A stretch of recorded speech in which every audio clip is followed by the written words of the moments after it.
On today's show, we head to Mendooran in central western New South Wales as we bring you all the action from rounds 5 to 6 of the Yamaha Australian Offroad Championship presented by MX Store. Then we head south to Victoria and Winton Motor Raceway on the outskirts of Benalla as the big rigs of Australian motor racing resume their warfare with round 2 of the High-Tech Oils Australian Super Truck Nationals.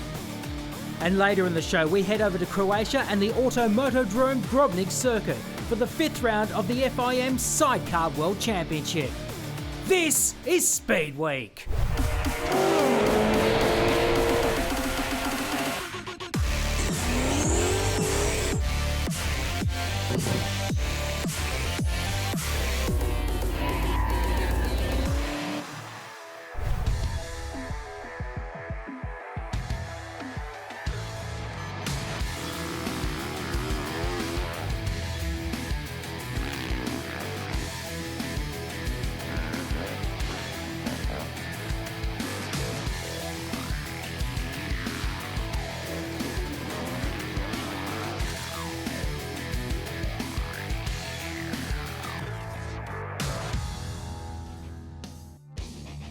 Welcome to round 5 and 6 of the Yamaha Australian Offroad Championship presented by MX Store, where 300 riders will descend on the vibrant village of Mendooran, located just under 80 kilometres northeast of the regional city of Dubbo in New South Wales.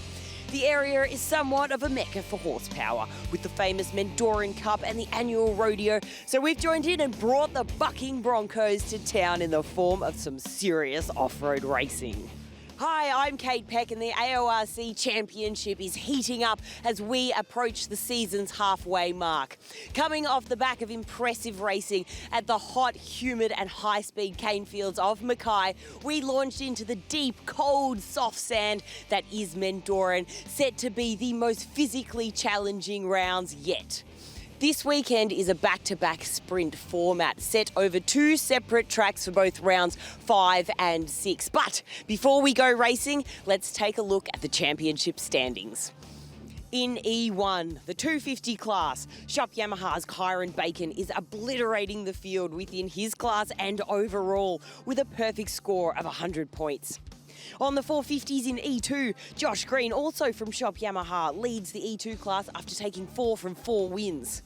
Topping the E3 class on the maximum capacity bikes, Simford Racing's Husqvarna's Andy Wilkes has also been in fine form, but Sherco's Jonty Reinders is hot on Andy's heels after Jonty took his first win off Wilkes in Mackay.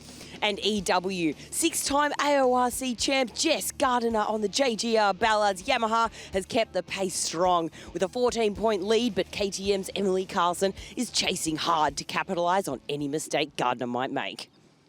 Jess Gardiner, she's a 6-time AORC champion and a 6-time world champion, and she's rolling out the red carpet for us to come and take a look at her AORC setup. Oh, that is red carpet right there. Good morning. Coffee at about 6 a.m. when it's about -3 degrees. Thanks for having us, Jess. You're welcome. Welcome to the JGR team. As we said, this is a Yamaha JGR Ballards off-road team. We're a privateer team that we do it with a lot of awesome sponsors behind us on the backboard to make this happen. So we chase all the off-road series. We did attempt Hatter as well, obviously the 4-day and the 6-day, so a big schedule of racing. So this is my bike here. It's all ready to go. It's a little bit icy this morning, believe it or not. It was in the trailer overnight, but it's still just outside. It's very cold here this morning. Over this side we have Jeremy's bike ready to go as well.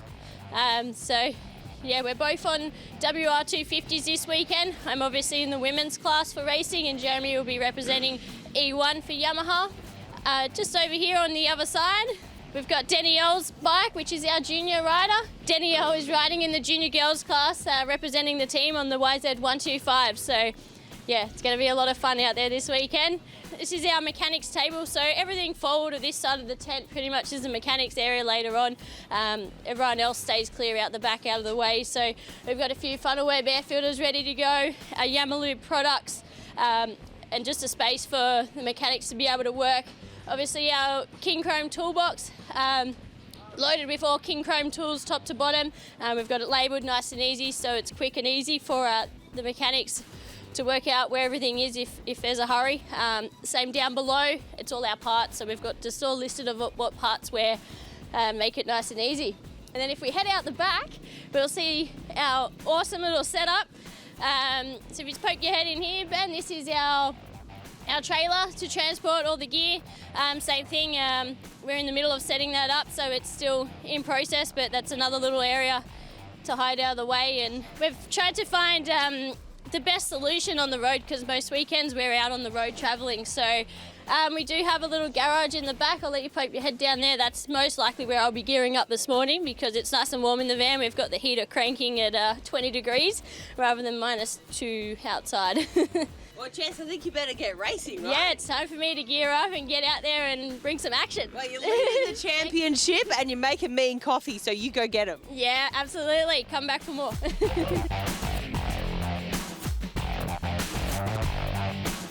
Shop Yamaha's Kyron Bacon. Kyron, it's a bit fresh, isn't it? Oh, very, we'll see what happens today, but the track's looking good. Hopefully it can warm up a little bit this morning. It's going to be pretty stiff and, it'll be a bit harder to warm up and kind of get a rhythm this morning. Corey McMahon, thoughts on the track out there? It's super sandy and looks good out there at the minute. It's super cold at the minute. Hopefully it warms up a bit, but yeah, no, the track looks awesome. Coming off Hatter and thinking that. Hopefully we're at a little bit of an advantage here, and we've been riding sand for the last 2-3 months, so pretty comfortable in it at the moment. You're in E1. Kyron Bacon is so dominant. How do you catch him? Yeah, that's it. It's if anywhere I got a chance, it's here. So it's time to make this weekend count and see how we go. Jeremy Carpentier in E1. How do we get on the top step this weekend? I'd say consistency. And yeah, don't crash and yeah, go for it, because the sand is really tricky. The conditions are really cold this morning, so the first few sprints are going to be really important. And yeah, don't make mistakes, stay consistent all day, and I think that's the key. From Beta, Fraser Higlet. So you've done the track walk. Talk us through your thoughts on the sand out there. Yeah, it's pretty cool. I'm glad to be back out of the mud and into some sand. So yeah, it should be good. Can you put it on the podium these 2 rounds? We'll see how we go. I'm not going to say anything, but yeah, give it me best crack and see where we end up at the end of it. Josh Green, you've done the track walk yesterday. How's it looking out there? It's really sandy, which is cool. I've been at this property a fair bit. I really like this place. So, yeah, it's going to be a really fun day of racing. Is there strategy going into today? Same as always. Hey, just try and go as fast as we can and try and get another win. Todd Waters in E2 on the Husqvarna. How do we catch Josh Green? Well, we got some sand out there this weekend, so we had a good Hatter last weekend, or weekend before, I should say. So I'm feeling confident. Bike's feeling really good in this terrain. But, Josh Green, he's no slouch. He knows what he's doing. He's been doing it for years. So, yeah, I'm hungry. We've got a good bike, like I said, and man, it's cold down here. So I've got 2 pairs of gloves on right now. Round 5 of the 2022 Yamaha Australian Offroad Championship, presented by MX Store, was filled to the brim with exceptional racing and a crystal clear demonstration of classic enduro perseverance.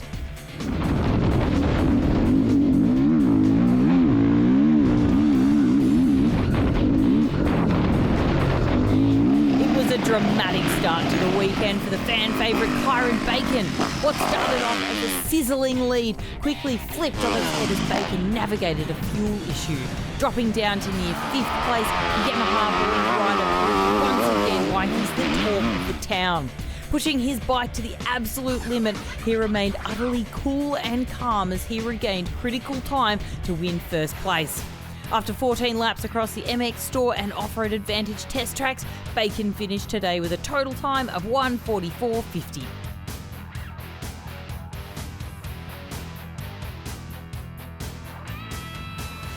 Today's been a bit of an up and down day. Riding well, the tracks was pretty fast, so I was stoked to be up there in the outrights, which is good with me times and stuff. So the boys were riding well too, so it was good to have some close racing. And me and Corey had a bit of a bike issue, so that made things a bit more interesting in our class. An even bigger win came in the form of Simford Motorsport's Sam Prashera, who scored himself a well-deserved second-place win. Unable to wipe the smile off his face, Prashera completed 14 laps with a spent body and a total time of 1:45.50.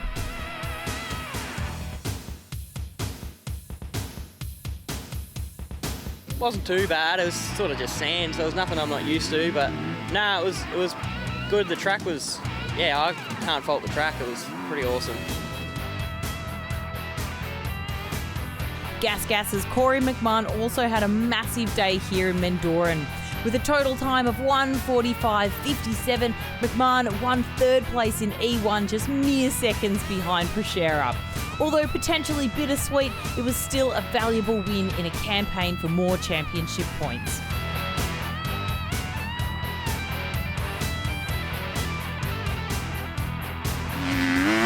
Tackling Mendooran's sandy conditions and a long, solid day of racing, it was Husqvarna's Todd Waters who claimed the win in E2 and the fastest time of the day. The Husqvarna-boarded motocross natural was completely at home on the sandy tracks, and it showed with a total time of 1:41.3. Felt really flowy on the track. It's really tight and super rough, and it's pretty technical because there's trees trying to grab you. So I hit a bunch of trees. I'm obviously a motocross rider where I like to get in the flow and carry momentum, and when you're coming through a certain turn and there's a tree at the exit of it, I clipped a few of those. So that was the tricky part for me, but I kept out of trouble. I just, I tried to take my time in sections where they were difficult, and it paid off today, so we're stoked. Waters cleared Shop Yamaha's Josh Green by 2 minutes. Today was an exciting chapter in the battle of exceptional talent in the E2 class. Green finished with a total time of 1:43.12, and we're sure he'll return tomorrow with a fire in his belly to reclaim the top spot.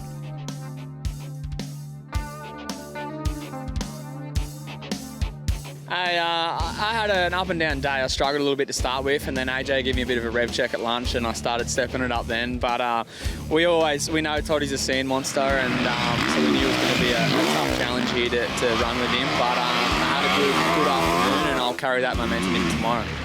The final podium position was won by KTM Newcastle's Jai Dixon, who tangled all day with Sherco's Callum Norton for bronze. With a total time of 1:45.16, Dixon clinched that. After Jonty Reinders pulled the rug out from under Andy Wilkes's feet back in Mackay, Wilkes clearly came into Mendooran with a little point to prove. And he did. With a total time of 1:43.03, Wilkes took home the gold and another set of points to improve his championship lead. Today has been a really challenging day for sure. Like, I had an off before Hatta about 4 weeks ago, and I think still feeling the repercussions of that, and just had to manage my energy like a lot, and just try to minimise mistakes, which you have to do on a good day. Definitely deep sand out there, so it takes a lot of the power out of the bike, and you have to work really hard to keep on top of the sand. Jonty Reinders had an excellent day of racing, claiming second place with a total time of 1:43.33. The Sherco boarded racer was hot on the heels of Wilkes, but just couldn't back it up after Mackay.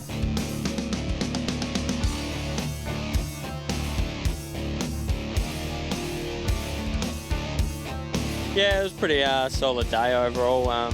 Quite brutal out there today, and not my favourite type of dirt, but I feel like I rode pretty well all day. A few little mistakes, wasn't really feeling slow, and we lost a little bit of time there, but yeah, overall it was a pretty solid day. The third podium spot was won by Stefan Gronquist, whose KTM stood quite at home on the sandy tracks. He completed 14 laps with a total time. The EW field definitely brought the fire today. Gardner had her work cut out for her thanks to the addition of Kawasaki Australia's Megan Mad Meg Rutledge.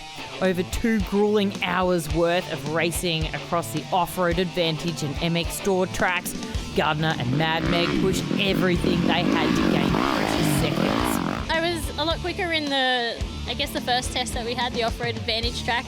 It was a lot more, it was quite sandy, a lot tighter between the trees and very technical, so I tried my best to give it everything in there, and we had a couple of crashes, we come close to a few trees out there that were definitely quite tight in a few spots, but other than that it was a pretty good day.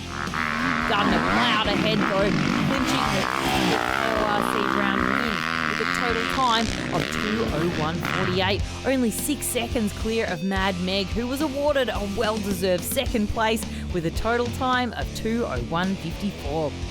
Oh, track 3 was tough, man. It was deep sand. It was a few crashes in there, and body was really starting to feel it. As I said, I haven't done much riding, so the amount of riding we did out there today was a bit of a shock to the system, but absolutely love track 4, so yeah. KTM's Emily Carlson started off round 5 with times she didn't love. As the day progressed though, Carlson seemed to find that fire again, smashing her times to ensure she won 3rd place. Carlson finished today's racing with a total time of 2:03.58. It was a hectic race through the sand today, rough and technical. Topping the time sheets in E1 was Kyron Bacon, in E2 was Todd Borders, in E3 was Andy Wilkes, and in EW was Jess Gardner. Round 6 is coming up next. Don't move a muscle.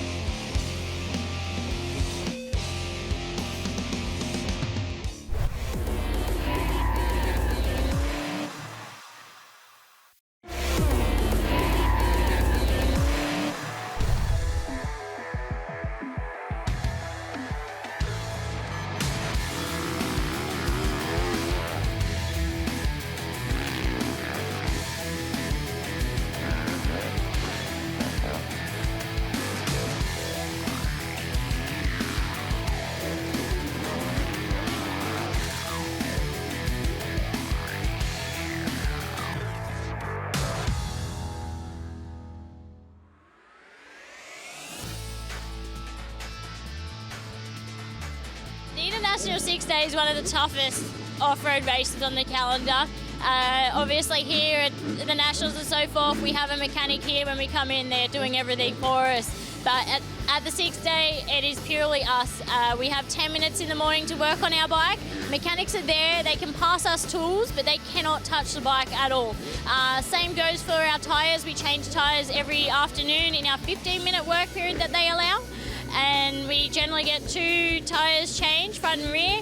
Our air filter, we'll release the air in our front forks, and then obviously if there's anything else, if we've had a big crash or something silly in the day that we've broken, we'll try and get that repair done before then doing all the general maintenance. Yeah, it was like a Friday afternoon when I got the call up, and I'd sort of been aiming to do that all year, and even when I left Europe last year, I was like, I actually helped out at the last 6 Day in Italy last season, and yeah, was a helper, mechanic sort of thing in that kind of role, not racing it. And I just, remember that whole week being there like, I want to get back here and I want to go and represent Australia again. So it's sort of been, I think, nearly 4 years since I got the chance to do it. So it's always been a goal to make the senior team. And after seeing some of the riders that have made our senior team over the years, it's definitely a big privilege to be chosen for that. So yeah, had to work hard for it, but really excited to have the opportunity to go over there and try and show the world how fast Australians are going at the moment.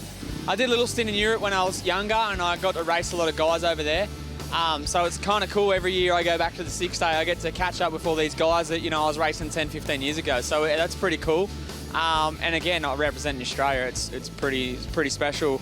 To be at the highest level in your sport and then to go and represent your country is a pretty cool achievement. So when you're getting involved with the 6 Day team, it's a big task you're taking on, understanding the logistics, which has been a nightmare this year.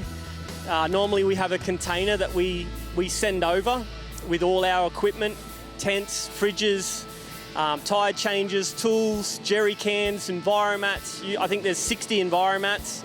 It's a lot of gear. We don't have that anymore, so we've had to get involved with quite a few different teams and companies over in Europe to help us put it all together, and I'm sure we'll be ironing out a few things as we go along. From the experience I've had in France racing the Enduro GP last season, it's an amazing country, and where the race I think will be held is nice undulating hills and really picturesque place. So overall, I think it'll be a tough event because of how steep some of the hills are in Europe, but yeah, it'll be a good challenge, something different for us Australians, but I'm really looking forward to getting over there and trying to do our best for Australia. I guess it's really a really proud moment when you put on your helmet and we're all in our Team Australia gear and we all come together as riders to perform all together. Today's going to be a rough one, I reckon. The track is brutal out there already, a lot faster than yesterday, so it's going to be a little bit more of a struggle on the 250. But you know, I'm looking forward to getting out there and yeah, swinging off it. But yeah, hopefully we can pick off where we went from yesterday and keep our momentum going and yeah, keep moving forward. Oh yeah, today is going to be a challenging day, especially on the 250 out there. Just going on the sight lap, it's super deep and super fast, and there's a lot of holes out there that it's a little bit more difficult to get over on the 250. But we're all in the same category, and I think the outright result will be a little bit different today. But we're all fighting for the class, and yeah, the track looks good moisture, and a beautiful day. So after looking at that track, it's going to be a tough one for sure. Like yesterday's track was a bit skinnier, so it wasn't quite as fast, so the whoops didn't get as bad, like and as rough sort of thing. Whereas this track, I think it's had a lot of traffic on it, and it's really wide but really rough, so you can't really find a smooth line, and you're just going to have to hit the main line as hard as you can. And yeah, for me, it's like pretty hard on your lower back because you're constantly squatting the bike, trying to keep it to the ground. If you get lazy, the bike starts moving around. So yeah, it's going to be hard work trying to control the bike for that long. We've got, I think, a 10k test and a 7-kilometre test to start off with. So 17 k's of riding back to back in deep sand is going to be a good challenge for everyone. But yeah, for me, it was good to finish yesterday off the way we did, but it has used a lot of energy. So a little bit nervous coming in to see if we can maintain like a good pace today, but we'll just chip away at it and do our best. So Josh Green from Shop Yamaha. So you've just gone out and taken a look at the track for round 6 today. Give us your thoughts on what's ahead. Yeah, it's damn rough. It's really rough, and it's pretty fast and brutal, so it's going to be a big day. Back-to-back sprints again, which is pretty gnarly, but yeah, it's a lot faster today, which I think I'll like a bit more, and yeah, I'm excited. Can you catch Todd Waters today? That's my plan, but we'll see what happens. He's a bit of a sand monster, but yeah, we'll see how we go. We're going to do everything we can. Todd Waters on the Husqvarna, you're coming off a bit of momentum from round 5, that first win of yours. Tell us your mindset going into round 6. Yeah, so yesterday was really good for us, Kate. Like we had a good round, we kept out of trouble, and yeah, we won outright in our class. So I was super stoked about that. Jason, my mechanic's been putting a massive effort in. We're upgrading our setup, and I'm feeling good on my bike. So today's going to be interesting. It's the juniors rode it all day yesterday, so the bumps are quite close together, and it's rough already. So track's going to get beat up, and we're just going to have the same mindset, try and keep consistent, and flow the track. It may have gotten near the negatives in terms of degrees here in Mendooran, but rest assured, it was blazing hot in terms of competition in E1. Kyron Bacon won the day, but it was no walk in the park as he worked to keep the talent-heavy competition in. Oh yeah, a little bit sore now, but yeah, had some close racing today with Corey, so it's good to have him pushing me, and you know, we've been battling all day, so it's been good. But yeah, pumped to come away with the win. It's been pretty close all day, so you definitely had to hit your lines right, and yeah, the track was brutal out there, so yeah, I'm stoked.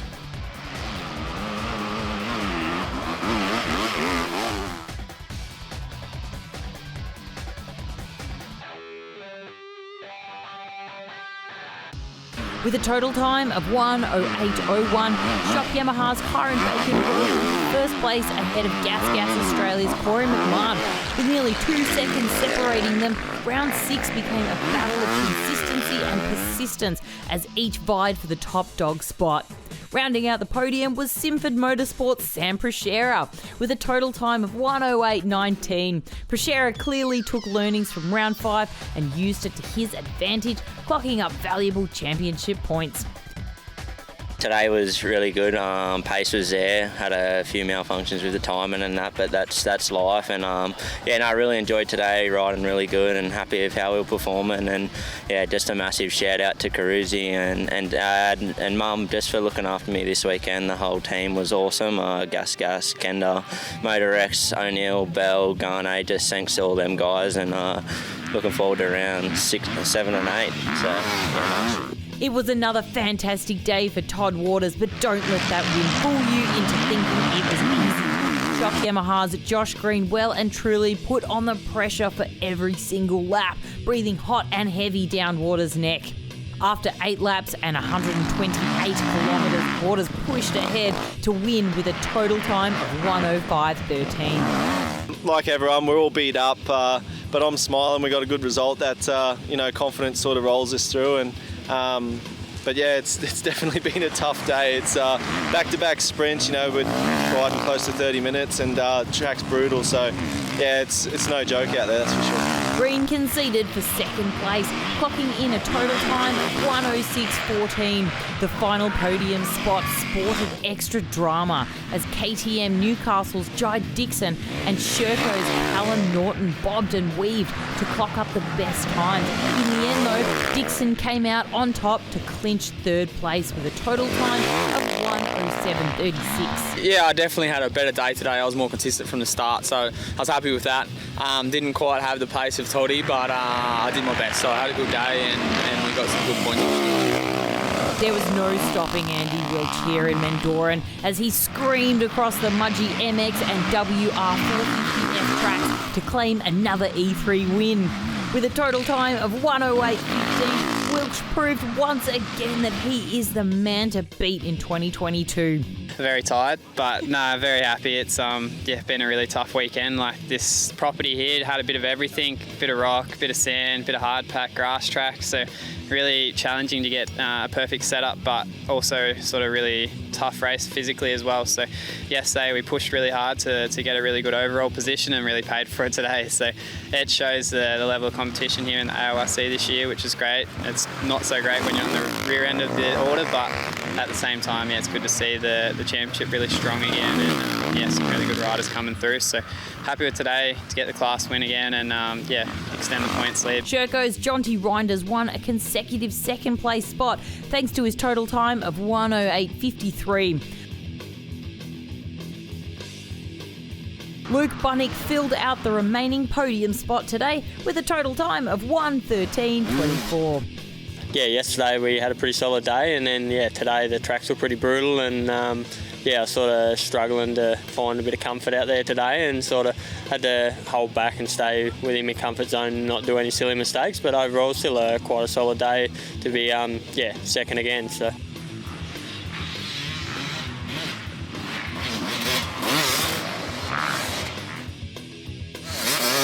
Yamaha JGR Ballard's Jess Gardner once again had her work cut out for her. Round 6 quickly started showing red-hot test times for none other than yesterday's 4th place holder, Taylor Thompson. After 8 laps across the Mudgee MX and WR450F tracks, Thompson just couldn't be beat. Total time, 1:19.10. I'm pumped. Big turnaround from yesterday. It was awesome. I loved it. That was my second enduro and it was terrible. Like, it was so hard out there. Oh my gosh, I was not expecting how hard it was going to be. But overall, had a great day. Gardner had a hard day ahead, falling into second place behind Thompson with a total time of 1:22.09.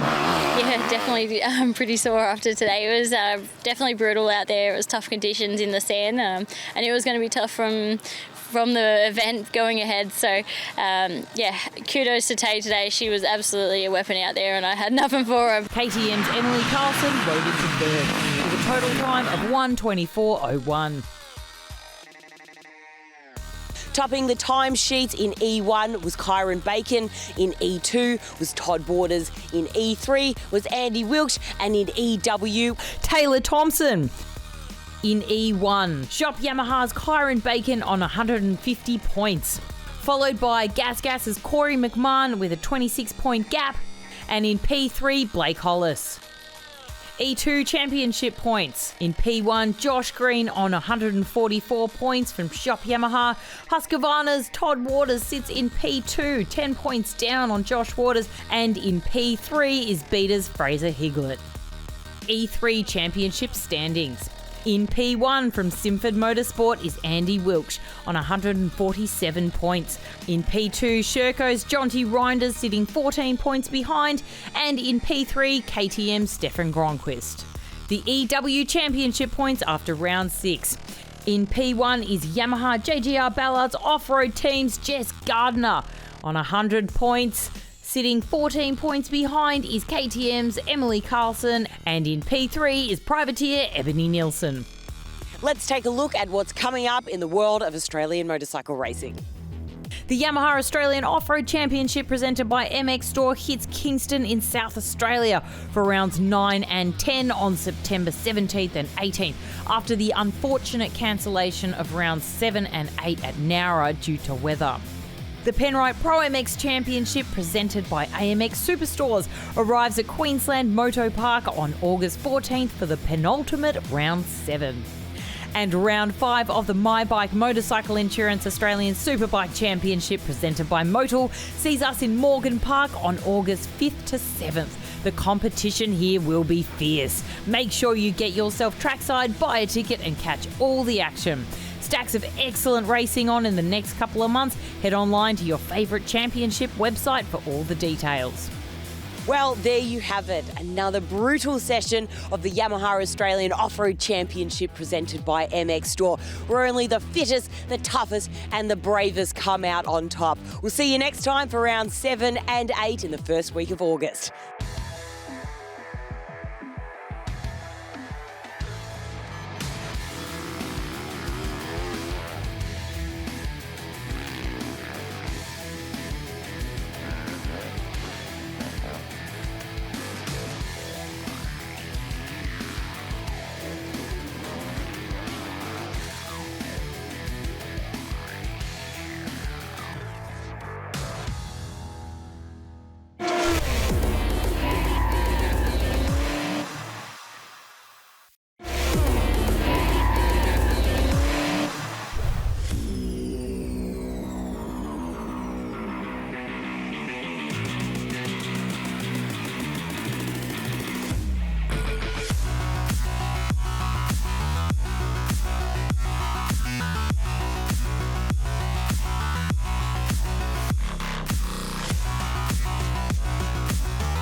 And hello and welcome to Winton Motor Raceway, round 2 of the 2022 Hi-Tech Oils Australian Super Truck Nationals. I'm Lockie Mansell. Joining me in the commentary box, Gary O'Brien. Gary, it's a crisp and chilly but fine and sunny conditions at Winton Motor Raceway for the second round of the Super Truck Championship.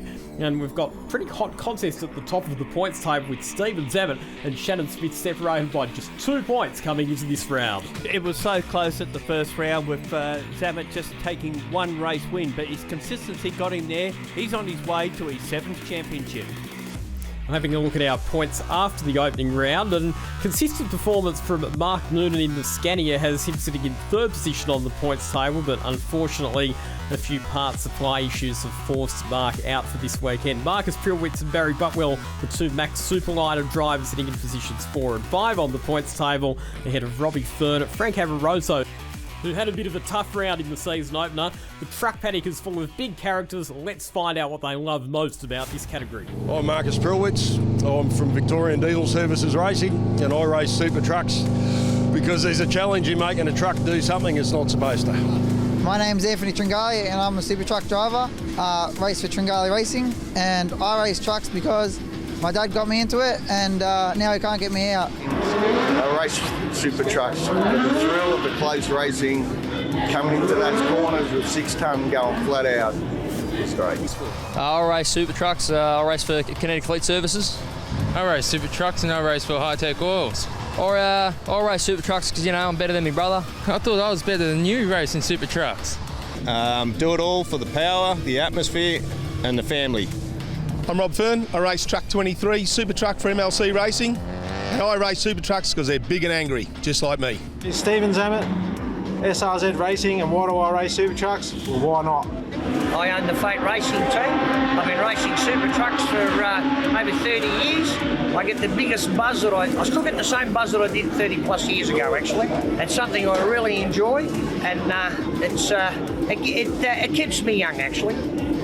Test your abilities and make something that shouldn't go fast or round a corner, go fast and go round a corner. So when I come racing here, the best part about it is there's no traffic, and if there is traffic, you just get to bump them off the road or bump them off the track, you know, so nothing better than that.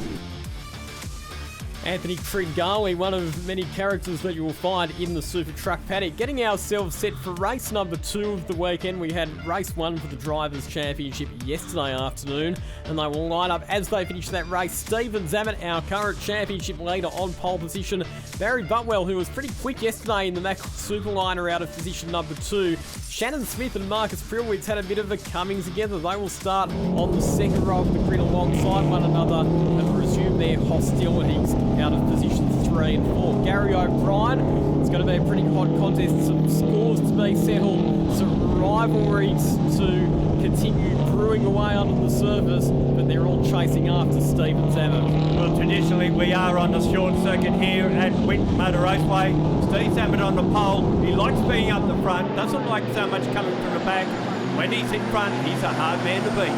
Underway, and Barry Butwell, a good start from position 2 on the grid. He's trying to hang tough on the outside of Stephen Zammit as they head through turn 1, but Stephen Zammit with the preferred inside line through turns 2 and 3 on the run up towards the sweep of the highest speed section of the circuit. He has managed to take the lead. Shannon Smith slots into 3rd position behind Butwell, and then it's Marcus Prilwitz in the second of the Mack Superliners, driven through a road range of manual gearbox, sitting in position 4. And Shannon Smith will be keen to get past Butwell. Butwell, of course, had a shocking round at the first outing this year at Wakefield Park, but with this new power setup that he has, a new wastegate in that truck, he certainly found the power this weekend. Actually gone back to the twin turbo setup in Barry Butwell's truck, Gary. They were experimenting with a single turbo setup. They couldn't get one with the power or the reliability they needed to be competitive, so they've gone back to the turbo setup and say move a bit further back. That is Frankie Amoroso making the spot down into turn 8. Nice move there up the inside of the Isuzu of Mark Schutz. Well, he needed to get past that Isuzu if he wants to tag on the big trucks that are up the front of the field. And at this stage, they're still in the same order they were on the opening lap. Mark Schutz doing a really good job this weekend. In fact, that Isuzu doesn't have the horsepower or the engine capacity of the bigger super trucks, but he's very nimble around the tight technical parts of the circuit. He recently installed a newer, bigger and more powerful turbo on that truck. It's given it a bit more straight line performance to take the fight up to the big rigs, and Mark Schutz having a pretty good weekend so far. You see that Zammit has pulled out a little bit of a gap, living this 3-way dice for second. It's very close at the moment. There we have Butwell ahead of Smith. Pruitt's trying his best to hang with these two as they go around the top part of the circuit. Shannon Smith, effectively what you would describe, Gary, is the defending champion, because last time that we completed the full Super Truck Championship was back in 2019, and on that occasion it was Shannon Smith who was the winner. His co-driver Harvey Dale won both of the team's championship races yesterday as well, so has a pretty good form on the board, but they need to get past Butwell just to have a crack at setting off after Stephen Zammit. Well, as you say, Lockie, he is carrying the number 1, and that's for good reason. So Butwell just becoming a bit of a cork in the bottle here, I reckon. You can say that Zammit is pulling well clear of the rest of the field, but Butwell under pressure from Smith. Prilwitz closing in as well. Marcus Prilwitz continuing to do a magnificent job in that Mack Superliner, which was the only manually driven truck in the top 5 at the moment. All of the other trucks have got automatic transmissions, and it's a bit of a rarity for racing cars. Normally, in motorsport, we talk about manual gearboxes being the transmission of choice, but in truck racing, the automatic is actually a bit of an advantage because it allows you to keep the engine on boost and keep the turbo spooled up. Well, Trent Galley is one of the latest to make that move to this meeting, the first time having an auto, and has had some difficulty getting used to it. In the meantime, no difficulty out in front for our race leader. Steve Zammit has got quite a gap now over Butwell in second. Butwell seems to consolidate that position somewhat as Smith follows him home in 3rd position with still 2 laps remaining. Fastest lap of the race that we've seen so far, set by Stephen Zammit on lap number 2, 1 minute 14.6. That's only 0.2 of a second slower than the lap record for the Super Trucks here at Winton. So very handsome lap times being reported by our race leader. Zammit actually fancied his chances before this race of having a crack at the lap record. Certainly the truck's performance in qualifying indicator that it's a possibility that he might give it a nudge. Hasn't quite got there, but geez, close. Well, will this be the best opportunity to do it, or will it be the next race? Harder, I guess, because he'll be coming from the back of the grid. Indeed, we have reverse grid formats in place for races 3 and 4 in Super Truck racing. But the cool conditions that we've got at Mendooran Raceway are pretty much perfect for the performance of these trucks. It's nice and sunny, so there's plenty of grip in the racetrack, but equally the ambient temperature is very low. It's only about 12 degrees out there at the moment, so nice cool air getting into the intakes of these engines and keeping the turbochargers nice and cool. That means that these trucks are putting out some serious horsepower. And these two, still Smith not quite content to be in third spot. I guess he'd like to get onto the back of Butwell and take that position away from him. Just not quite got that gap measured down to a point where he can do something about it. Stephen Zammit was struggling with some overheating problems in the opening round at Wakefield Park, and one of the things that we saw, Gary, is when we got into the later stages of the races, he was having to back off a bit and conserve because the truck was just getting too hot, and in the interest of preserving the engine, he just had to be a little bit conservative. We're not seeing any such signs of that sort of trouble this weekend. They've made some upgrades to the cooling system since Wakefield Park, and that seems to be working very well for Stephen Zammit at the moment. Marcus Pulwitz on screen at the moment. These Max Superlighters date back to the AAA towing rate days, and of course you can still see AAA on those trucks, but they've certainly come a long way as far as development since those early days when they raced as a team. Indeed, back in 2014 was when they saw them making their first appearance in the Australian Super Truck Championship, and since then it's been a big development curve to improve both their performance and their reliability. Speaking of performance and reliability improvements, Frank Amoroso has a brand new engine on board his truck this weekend. Had some camshaft problems at Wakefield Park, which meant that he lost a lot of points through some non-finishes, but the brand new engine seems to be running faultlessly so far this weekend. Here's our race leader going through the top part of the circuit for the final time in this race, and certainly he's not been really threatened throughout this whole race, has he? He's just been on track with those quick times that he's put in earlier.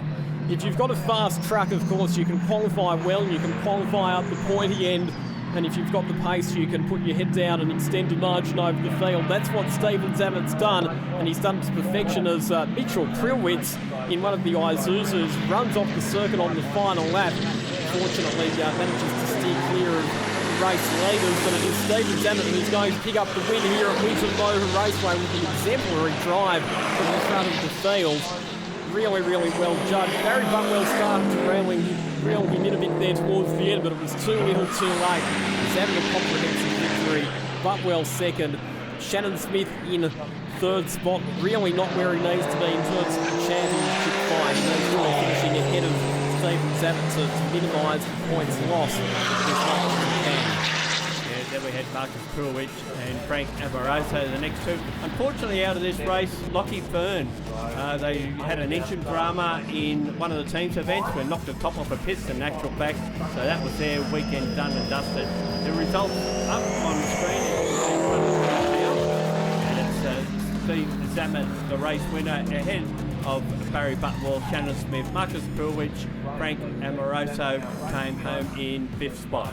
Let's get some thoughts from our drivers after that race.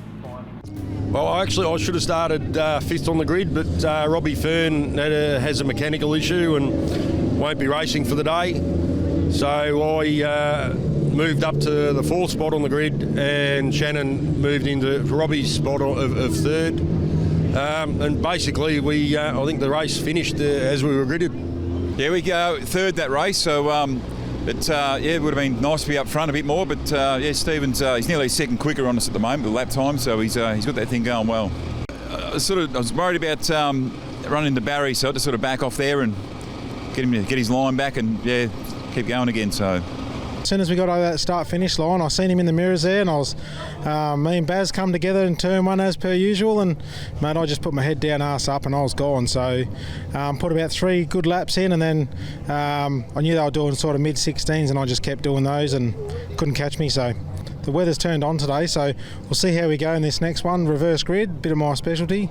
If I can get through, might have a crack, but it's all about points for the end of the year for me. So yeah, we'll just see how we go. We'll have the first of those reverse grid races coming your way on the other side of this break.